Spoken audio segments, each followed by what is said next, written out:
오늘 하나님은 사랑이시라라는 제목으로 하나님의 말씀을 함께 나누고자 합니다. 하나님은 사랑이시라. 하나님은 사랑이시라.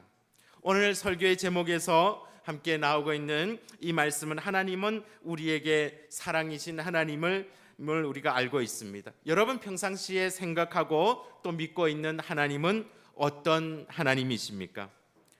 누군가 나에게 하나님이 어떤 분이십니까? 왜 당신은 하나님을 믿고 있습니까? 그러면 여러분은 무엇이라고 하나님을 소개하시겠습니까? 오늘 설교의 제목 그대로 적어도 괜찮고 여러분들이 평상시에 생각하고 있는 하나님의 모습을 적으셔도 괜찮습니다. 하나님은 어떤 분이신가? 나는 하나님을 어떻게 알고 있는가? 오늘 하나님을 아는 것, 신자로서 너무나도 중요합니다.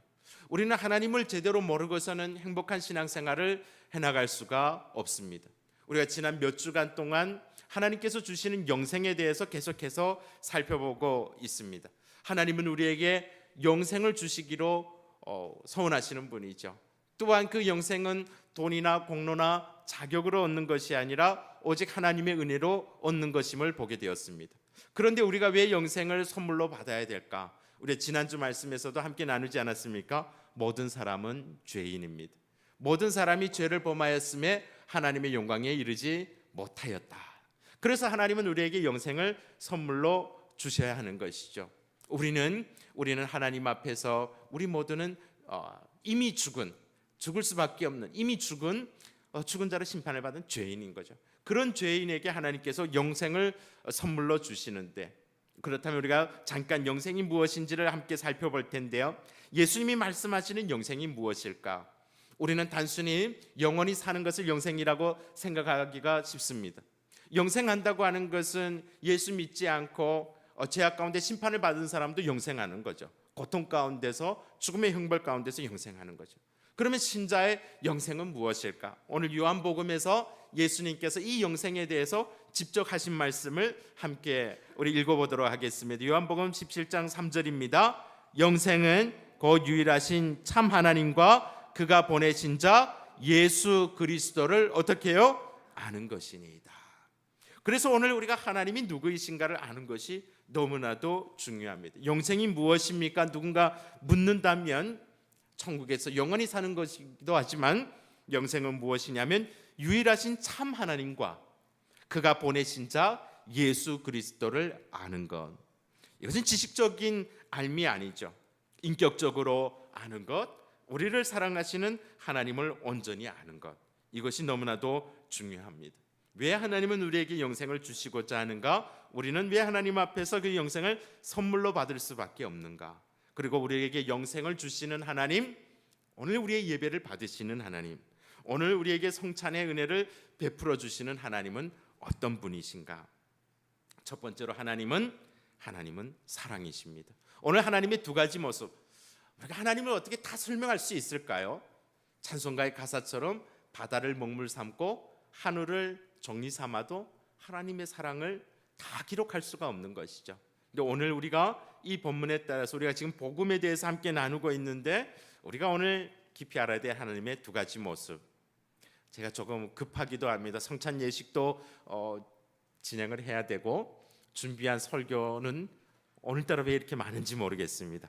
그래서 중간에 조금 요약하더라도 여러분께서 양해를 해주시기를 바랍니다. 첫 번째로 하나님은 어떤 분이시라고요? 하나님은 사랑이십니다. 오늘 성경에 보니까 요한일서 4장 8절에 이렇게 되어 있습니다. 우리 큰 목소리로 함께 읽어볼까요? 사랑하지 아니하는 자는 하나님을 알지 못하나니 이는 하나님은 사랑이십니다. 하나님은 어떻게 해요? 사랑이십니다.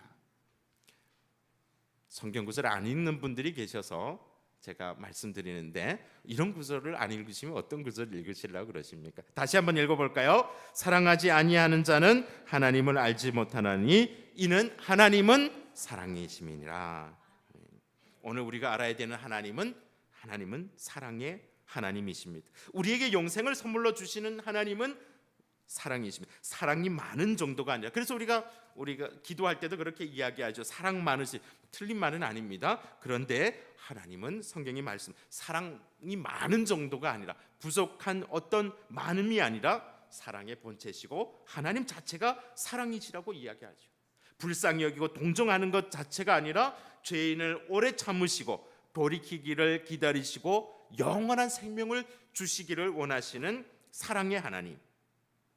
여러분, 오늘 우리 모두가 이 주일 예배를 통해서 성찬 예식을 통해서 이 하나님의 사랑을 깊이 경험할 수 있기를 주님의 이름으로 간절히 축복합니다. 하나님의 사랑을 이 짧은 시간에 우리 일평생에 다 이야기해도 부족하죠. 그래서 저는 오늘 이 한 가지만 함께 나누고자 합니다. 에스겔 33장 11절에 하나님이 사랑이시라고 할 때 그 사랑이 어떻게 표현되는지를 분명하게 말씀해 주고 있습니다. 함께 읽어보겠습니다.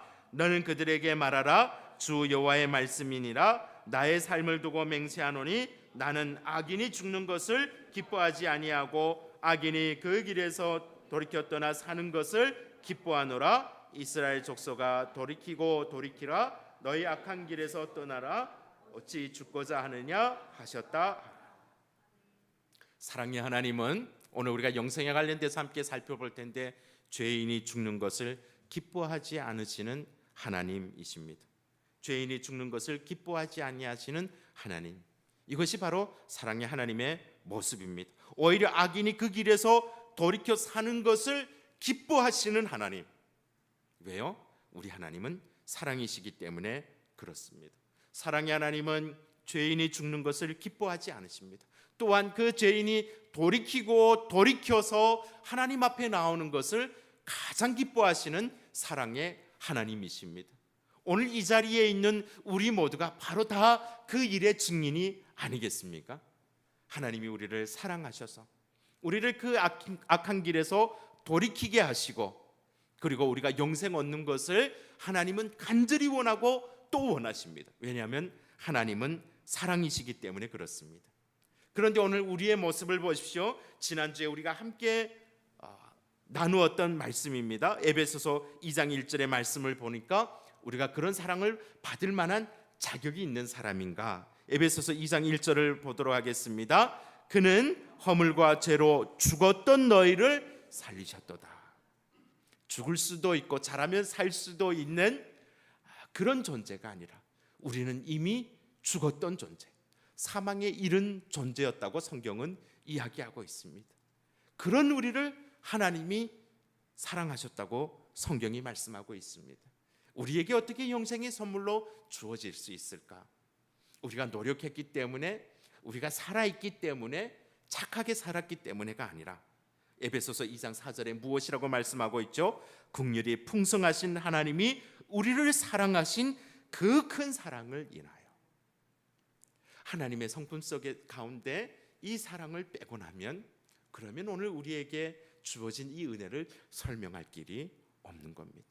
왜 하나님이 나를 구원해 주셨을까? 왜 하나님이 오늘 나에게 은혜를 주시는가? 하나님이 왜 오늘 나를 자녀 삼아 주셨는가? 성경은 말씀하고 있습니다. 그 큰 사랑 때문에. 오늘 우리는 성찬 예식을 통해서 우리를 위해서 몸과 피를 흘리신 예수 그리스도의 사랑을 다시 한번 확인하게 됩니다. 하나님이 사랑이시라는 가장 큰 증거가 무엇입니까? 오늘 이 떡과 잔을 받아 마실 때, 받아 먹을 때 우리가 생각해야 되는 것, 우리를 향한 하나님의 가장 큰 사랑의 증거가 바로 그리스도라고 성경이 말씀하고 있는 겁니다. 그래서 우리는 이 떡을 먹을 때, 이 잔을 마실 때 우리는 하나님의 사랑을 경험해야 되는 것입니다. 나는 이미 알고 있는데, 매번 해오고 있는 성찬인데. 아니요, 날마다 경험해야 됩니다. 하나님이 우리를 사랑하실 때 어디까지 사랑하셨는가? 우리는 사랑받을 만한 자격이 있어서가 아니라 하나님이 사랑이시기 때문에, 하나님이 은혜를 베푸셨기 때문에 오늘 이 자리 가운데 있고 하나님을 찬양하게 되는 줄로 믿습니다. 이것이 바로 우리가 하나님의 선물인 영생을 받아 누릴 때 기억해야 되는 것. 어디로부터 시작했는가?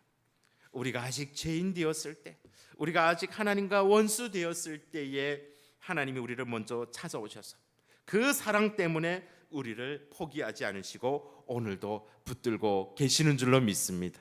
하나님의 무조건적인 사랑, 하나님의 한량없는 그 사랑 속에 오늘 이 복된 주일 성찬의 자리로 나아가는 우리 모든 우리 존귀한 성도님들 되시기를 주님의 이름으로 간절히 축복합니다. 우리 옆에 분 한번 축복하면서 그렇게 인사했으면 좋겠습니다. 하나님이 당신을 사랑하십니다. 그렇게. 예. 변함없는 사랑입니다. 변덕 없으신 사랑입니다. 세상 끝날까지. 우리가 첫 번째로 하나님의 사랑을 우리가 함께 오늘 이 시간 나누었다면, 두 번째로 우리가 오늘 이 말씀을 통해서 기억해야 되는 것, 오늘 이 성찬의 자리에서 우리가 기억해야 되는 것, 두 번째로 하나님은 의로우신 하나님이십니다. 하나님은 의로우신 하나님이십니다. 우리가 하나님의 사랑만 생각할 때 우리는 하나님을 오해할 수도 있습니다. 하나님을 오해할 수도 있습니다. 어떻게요? 하나님이 사랑이시라면서 왜 오늘도 고통 가운데 있는 사람들이 있는가? 아니면 하나님의 사랑을 오해할 때도 있죠. 이용하려고 할 때도 있죠. 하나님이 사랑이시니까 내가 무엇이든 다 해도, 내가 악을 행하던 무엇을 다 해도 하나님은 이해해 주셔야 돼요. 무조건적인 사랑을 오해할 수가 있는 거죠. 그런데 성경은 오늘 하나님은 의로우신 분이라고 이야기를 하고 있습니다. 하나님은, 우리가 오늘 하나님의 두 가지 모습을 살펴본다고 했습니다. 첫 번째로 그 큰 사랑으로 인하여서 이미 죄악 가운데 죽었던 우리를 사랑하시는 하나님.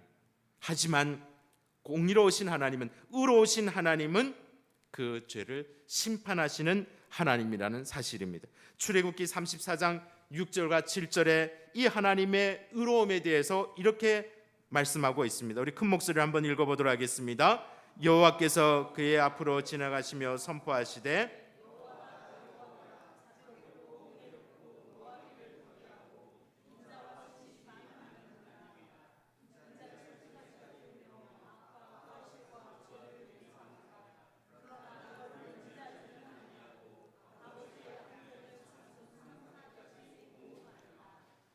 육 절과 7절을 보면 서로 상반된 하나님의 모습이 나오죠. 6절에 보면 하나님은 우리가 첫 번째 대지에서 함께 살펴봤던 것처럼 사랑의 하나님이십니다. 은혜롭고 노하기를 더디하시고 인자와 진실이 많으신 하나님, 오늘 요한일서에서 말씀하고 있는 것이죠. 그런데 7절을 보면 하나님의 또 다른 모습이 나오죠. 하나님은 벌을 면제하지는 아니하고 보응하시는 하나님, 반드시 갚으시는 하나님. 어떻게 해요? 아버지의 악행을 자손 3, 4대까지 보응하시겠다고 하는 하나님의 모습이죠. 그러면 우리가 그렇게 생각할 수가 있습니다. 아니, 사랑 많으신 하나님이 어떻게 이렇게 심판하실 수 있는가? 하나님은 이중인격자이신가? 기분 좋을 때는 이랬다가 또 기분 나쁠 때는 이렇게 바뀌었다가, 어떤 때는 사랑했다가 어떤 때는 심판하시는 하나님인가? 이것이 충돌되는가?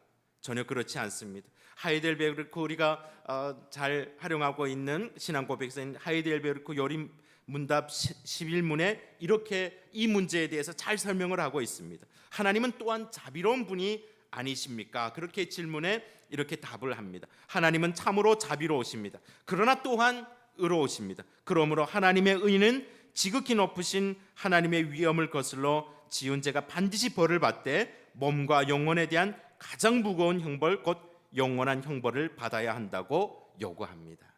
그러니까 이것은 무엇이냐면, 하나님은 우리를 사랑하시고 자비로우시기 때문에 죄인을 불쌍히 여기시지만 하나님은 또한 의로우시기 때문에 반드시 우리의 죄를 심판하셔야 한다는 사실입니다. 이것이 우리가 생각할 때 우리의 인간의 생각으로는 이것이 충돌한다고 생각을 하죠. 아니, 사랑의 하나님이 왜 심판을 행하시지? 하나님이 사랑하신다고 하면서. 얼마 전에 제가, 여러분 아마 지금도 진행되고 있는 것인데, 얼마 전 광주에서 어떤 한 청년이 살인 사건을 저지른 일이 발생을 했습니다. 그런데 살인을 저지르고 그리고 그 증거들을 은폐하는데 아버지가 현직 경찰관이었습니다. 가장 공의롭고 정의로워야 될 그 경찰관이 자신의 아들이 사람을 죽이는데 사용한 흉기를 숨기는데 도움을 줬다고 합니다. 그러면 이것이 어떻게 보면, 그런데 더 분노를 일으키는 것은 가족이 행한 것이기 때문에, 가족이 증거를 행한 것이기 때문에 이것을 처벌할 수 없다는 이 법조항을 교묘하게 활용을 해서 경찰관이 지금 그 뉴스가 계속해서 떠오르고 있습니다. 여러분은 어떻게 생각하십니까? 아버지가 아들을 위해서 살인을 저지른 아들의 죄를 숨겨주는 것이 공이겠습니까? 사랑이라고 말할 수도 있죠. 나는 내 아들을 사랑하기 때문에 법을 무시하고 나는 그 흉기들을 숨겨줬다. 과연 이것이 공의로울까요? 이것이 사랑일까요? 한번 우리 자녀들에게 예를 적용하면, 우리 자녀들이 뭐 그런 일은 없지만 가상적으로 얘기를 한다면, 마트에서 물건을 하나 훔쳤다고 생각을 해보십시오. 아마 어렸을 때 자매밭이든 어디서든 서리를 해보신 분들이 있을 겁니다. 그냥 보이니까 집어왔는데, 집에 가지고 왔습니다. 그러면 자녀들을 사랑하는 부모면 어떻게 해야 되겠습니까? 회초리를 들어야 되는 것이죠. 왜냐하면 자녀를 사랑하기 때문에 그렇습니다. 그런데 자녀를 사랑하지 않고 그러면 CCTV에 찍히지는 않았냐? 왜 이 작은 것을 훔쳐왔냐? 큰 돈통을 훔쳐가지고 오지. 너는 앞으로 크게 성공할 것 같다. 아빠가 이번에는 잘 숨겨줄 테니까. 그게 아니죠. 자녀를 사랑하는 것이 아니죠. 자녀의 입장에서는 왜 부모가 이렇게 화를 낼까? 왜 나에게 해초리를 들까? 이해가 안 될 때가 있죠. 부모가 자녀를 온전히 사랑한다고 하면 그 자녀의 손을 잡고 마트에 가서 죗값을 치르는 것이죠. 이것이 온전히 공의를 행하는 겁니다. 세상에서도 그렇게 행합니다. 만약에 어떤 재판관이 있는데 법정에서 그가 자기가 아는 사람이니 이 모든 죄를 그냥 덮고 넘어가겠습니다. 마치 그 불의한 경찰관처럼 내 아들이기 때문에 이 사람은 무죄입니다. 그렇게 넘어간다고 하면 우리는 그 사람을 불의한 재판관이라고, 불의한 경찰관이라고 부를 것입니다. 만약 하나님이 그렇게 한다고 생각을 해보십시오. 우리가 과연 신뢰할 만한 하나님이겠습니까? 진정한 사랑은 죄에 대해서 온전히 이야기하고 심판을 하는 것입니다.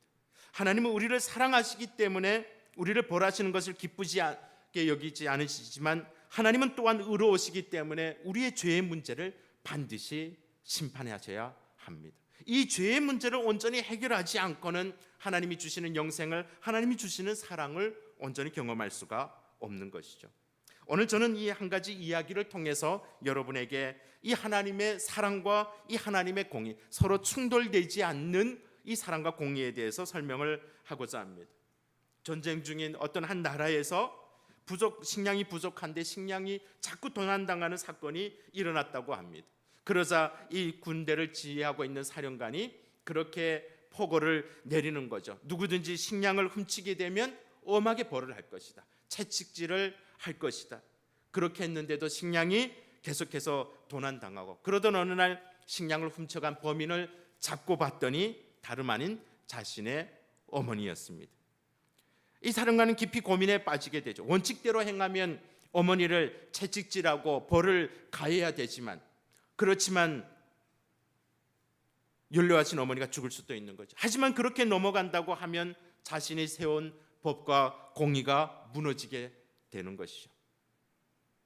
처벌의 날이 되었을 때 장군은 어머니 앞에, 그리고 군중들 앞에 섰습니다. 그리고 자신의 겉옷을 벗고 자신의 사령관의 그 군복을 벗고 어머니 위에 엎드려서 부하들에게 이야기했습니다. 어머니 대신 나에게 채찍을 가하라.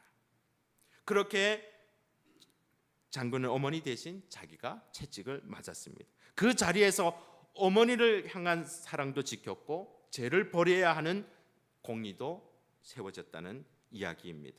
이 이야기를 통해서 하나님의 사랑과 하나님의 공의, 그리고 하나님의 구원에 대해서 완전히 설명할 수는 없지만 한 가지 중요한 사실을 우리가 깨달을 수 있습니다. 하나님의 사랑과 공의가 함께 서기 위해서는 반드시 누군가 이 죄에 대해서 값을 담당해야 된다는 사실입니다. 하나님의 사랑, 하나님의 공의를 만족시키기 위해서 우리에게 누군가 우리가 범한 죄를 대신 담당해야 한다고 하는 것이죠. 왜냐하면 우리가 에베소서의 말씀에서 함께 나누었던 것처럼 이미 우리는 우리의 죄를 담당할 수 있는 자격을 잃었기 때문에, 능력을 잃었기 때문이죠. 그것이 바로 나타난 것이 어디겠습니까? 바로 예수님의 십자가입니다. 오늘 우리가 성찬을 하면서 우리 예수님의 십자가에서 발견하게 되는 것이 바로 두 가지죠. 하나님의 사랑입니다. 우리를 변함없이 사랑하시는 죄인된 우리를 사랑하시는 하나님의 사랑입니다. 또한 이 십자가에서 우리 대신 심판을 받으신 그리스도를 통해서 우리가 발견하게 되는 것, 하나님의 공의입니다. 이 동시에 두 가지가 만난 것이 바로 예수님의 십자가입니다. 예수님은 이 십자가를 통해서 하나님의 사랑과 하나님의 공의를 만족시키셨습니다. 다음 주에 우리가 함께 왜 예수님이 그러면 우리 대신에 십자가에서 못 박히셔야 되고, 그리고 우리는 그것을 통해서 어떤 은혜를 경험하게 됐는지를 다음 주에 함께 나누게 될 것입니다. 오늘 우리가 이 성찬 예식을 진행하면서 우리가 두 가지를 함께 기억할 수 있기를 바랍니다. 하나님은 사랑이십니다. 사랑은 죄를 눈감아 주는 것이 사랑이 아닙니다. 하나님은 불의한 재판장이 아니라 의로우신 재판장이십니다. 하나님은 사랑이시며 동시에 의로우신 하나님이십니다. 하나님은 죄인이 죽는 것을 기뻐하지 않으시고 악인이 돌이키는 것을 기뻐하십니다. 오늘 우리에게 그 사랑이 그렇게 나타났죠. 요한일서 4장 9절과 10절은 이것을 우리에게 가장 잘 말씀해 주고 있습니다. 함께 읽어보도록 하겠습니다. 요한일서 4장 9절과 10절입니다. 하나님의 사랑이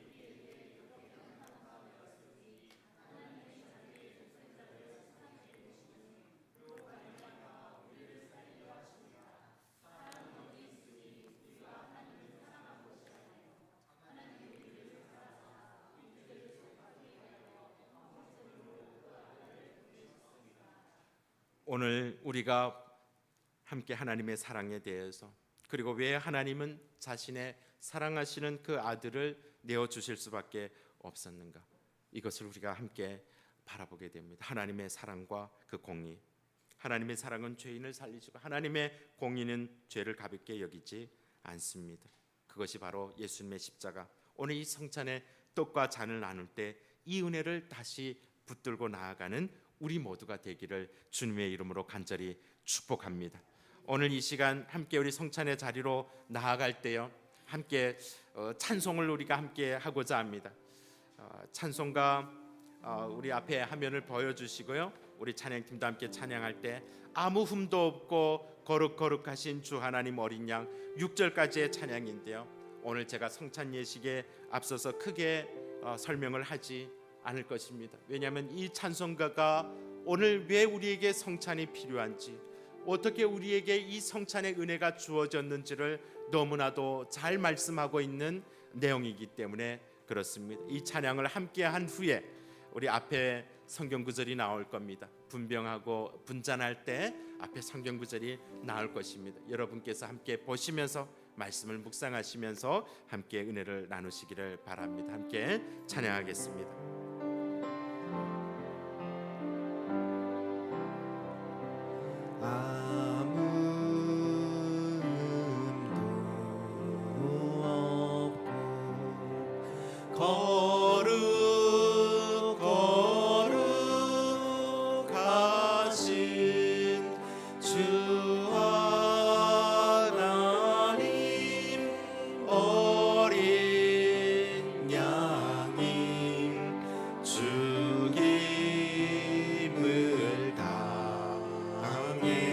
다시 한번 할까요? 아무 흠도 없고 아무 흠도 없고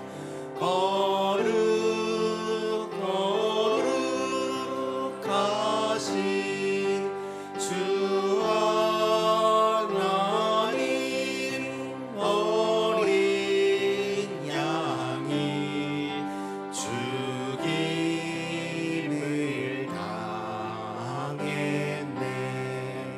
이는 날 위하여 십자가 위에서 못 박히사 깨뜨리신 주님의 몸일세.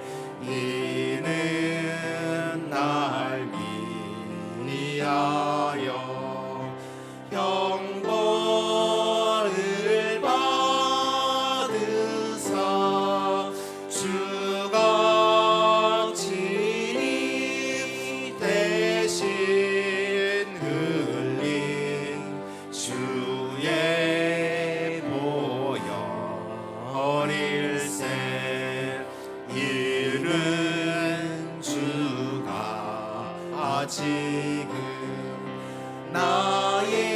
나에게 주시는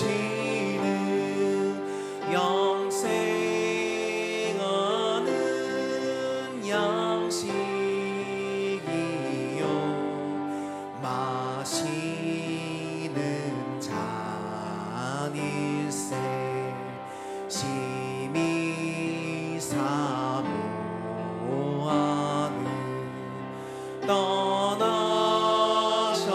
떠나셨던 주님 속히 세상 다시 올 때 반가이 뵙겠네 우리 그때까지 십자가를 지고 주의 자비함과 은혜 널리 전파 6절 다시 한번 우리 그때까지 십자가를 지고 주의 자비함과 은혜 널리 전파하세. 이제 떡과 잔을 나누기 전에 성찬은 우리 믿는 자로 하여금 그리스도의 죽으심을 영구히 기억하게 하고 신자들로 하여금 그의 죽으심의 혜택이 나에게 임한다는 보증의 표요 그리스도 안에서 신자들에게 영적 양식이 공급되어 자라게 함을 깨닫게 하고 또한 오늘 그리스도와 더불어 교통을 가지도록 매는 견고한 줄과 보증이요 그리스도의 신비로운 몸의 지체로서 한 몸됨을 기억하게 하고 함께 하나님 앞에 우리가 주님 다시 오시는 그날까지 그의 죽으심과 그의 다시 사심을 증거하기로 다짐하는 귀한 예식입니다. 이제 주님의 몸을 상징하는 떡을 함께 나누도록 하겠습니다. 우리 앞에 성경 구절 보시면서 여러분께서 떡을 받으신 후에 우리 함께 기도하고 그리고 떡을 드시도록 하겠습니다.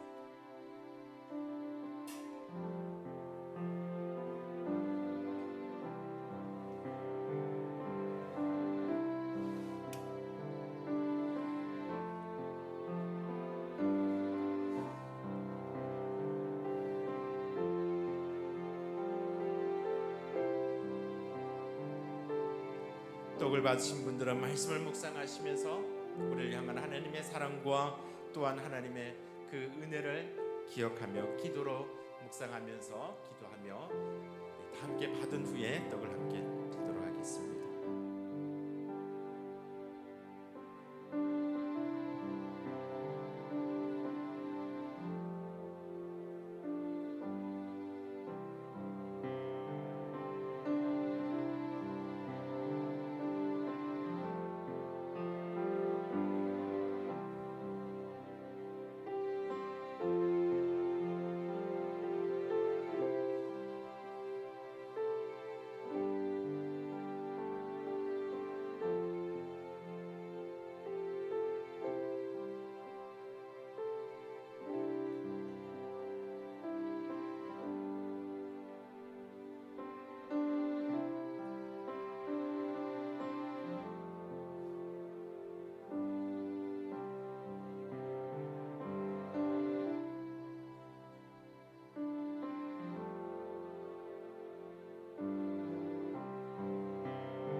혹시 떡을 못 받으신 분이 있다면 손을 들어서 표해 주시기를 바랍니다.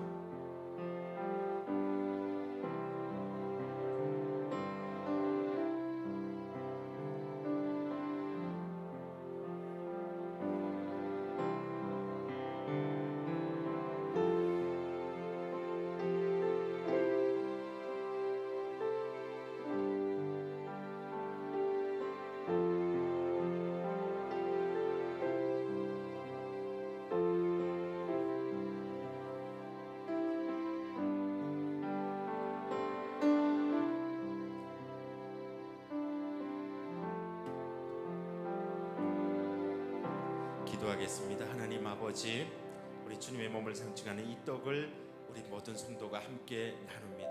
이 떡을 나눌 때마다 나를 위해서, 나를 사랑하셔서 모든 것을 다 내어주신 우리 예수님의 사랑을 기억하게 하여 주시고, 또한 이 떡을 나눌 때마다 주님 다시 오심을 기억하고, 그리고 우리가 그 한 떡에서 함께 나뉘어져서 우리가 한 몸 된 형제요 자매라는 사실을 깨닫고 서로 사랑하게 하여 주시고, 하나님의 사랑이심을 깊이 누리며 나아갈 수 있도록 은혜 내려 주시옵소서. 예수님 이름으로 기도드리옵나이다. 아멘. 이제 떡을 함께 들도록 하겠습니다.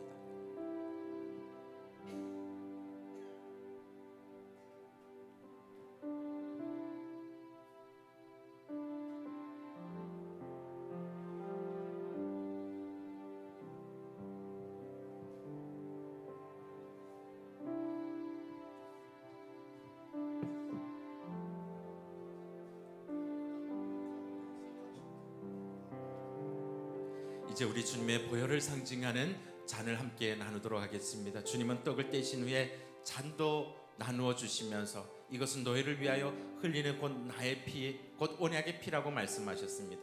잔도 받으신 후에 나를 위해서 십자가에서 흠어진 고난 당하시고 모든 것을 다 내어 주신, 우리의 죄를 깨끗이 씻어 주신 주님의 은혜를 기억하면서 기도하는 마음으로 앞에 말씀 묵상하시면서 우리 다 함께 잔을 받고 함께 들도록 하겠습니다.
혹시 잔을 받지 못하신 분이 계시다면 손을 들어 표해 주시기를 바랍니다.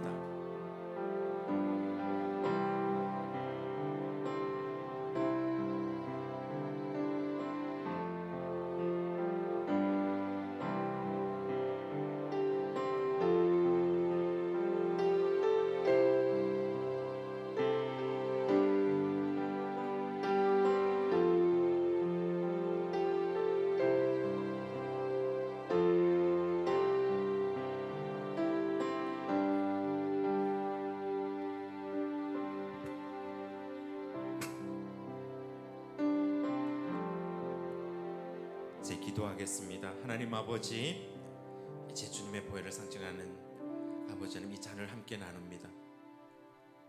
하나님, 우리의 추악한 모든 죄가 오직 흠없고 보배로운 그리스도의 보혈로 깨끗이 씻음 받았음을 고백합니다. 이 잔을 나눌 때마다 주의 죽으심을, 그가 다시 사심을, 그가 오시는 날까지 전하라 당부하신 주님, 오늘 우리가 한 피바다 한 몸이는 형제와 자매로서 오직 우리를 통하여 하나님의 사랑이, 그리스도의 죽음이, 그리스도의 부활이 증거될 수 있도록 은혜 내려주시고, 오늘 우리가 이 보배로운 피를 받은 하나님의 자녀임을 확신하며 나아갈 수 있도록 은혜 내려주시옵소서. 예수님 이름으로 기도드립니다. 아멘. 이제 다 함께 잔을 들도록 하겠습니다.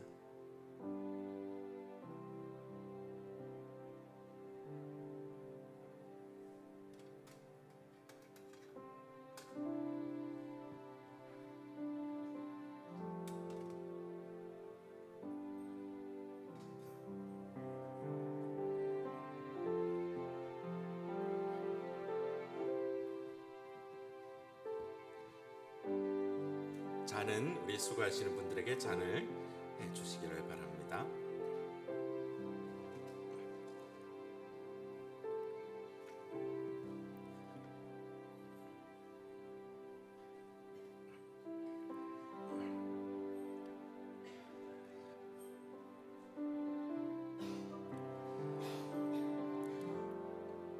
우리 주님의 보배로운 피와 몸을 함께 나누었습니다. 우리는 여러 떡에서 나뉘어진 것이 아닙니다. 오직 보배로운 예수 그리스도의 보혈을 한 피 받아서 한 몸 이룬 형제와 자매입니다. 옆에 분 그렇게 함께 축복했으면 좋겠습니다. 우린 주님 안에서 형제여 자매입니다. 이렇게 인사했으면 좋겠습니다.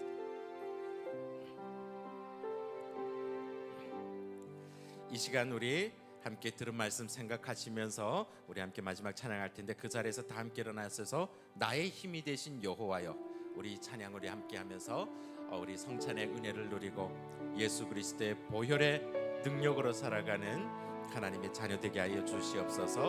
오늘 우리에게 놀라운 사랑을 베풀어 주신, 포기하지 않으시고 은혜 주신 그 하나님을 찬양하면서 함께 나아가도록 하겠습니다.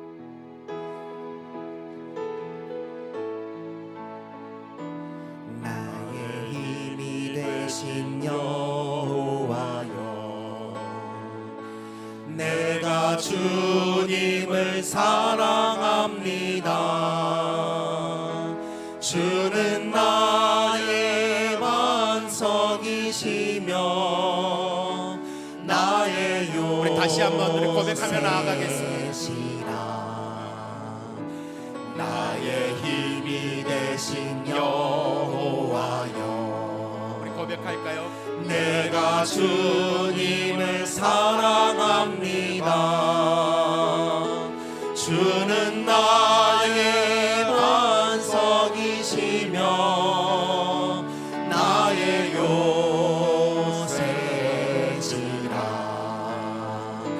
주는 나를 건지시는 나의 주, 나의 하나님, 나의 피할 방이시요, 나의 방패시라.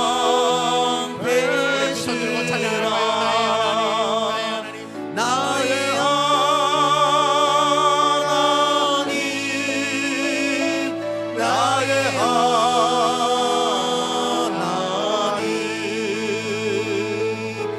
구원의 뿌리시요,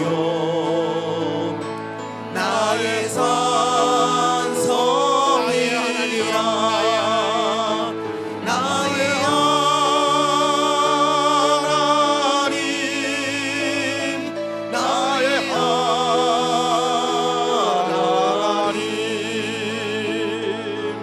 그는 나의 여호와, 나의 구세주.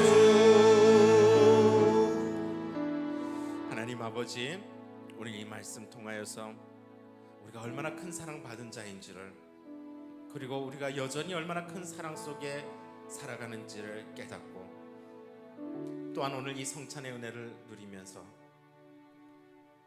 우리 주님의 죽으심과 다시 오심을 소망하고 그것을 세상 끝날까지 증거하며 나아가는 복된 삶이 되게 하여 주시옵소서. 지금은 우리 주 예수 그리스도의 은혜와 하나님 아버지의 넘치시는 사랑과 지금 이 순간도 우리와 동행하시며 도와주시는 성령 하나님의 그 놀라우신 은혜가, 하나님 앞에 사랑받은 자로서, 하나님 앞에 죄 용서받은 자로서 주님 다시 오심을 소망하며 나아가기로 다짐하는 우리 모든 예배자들 위에, 이 나라와 이 민족 위에 지금으로부터 영원히 함께 하시기를 간절히 축원하옵나이다.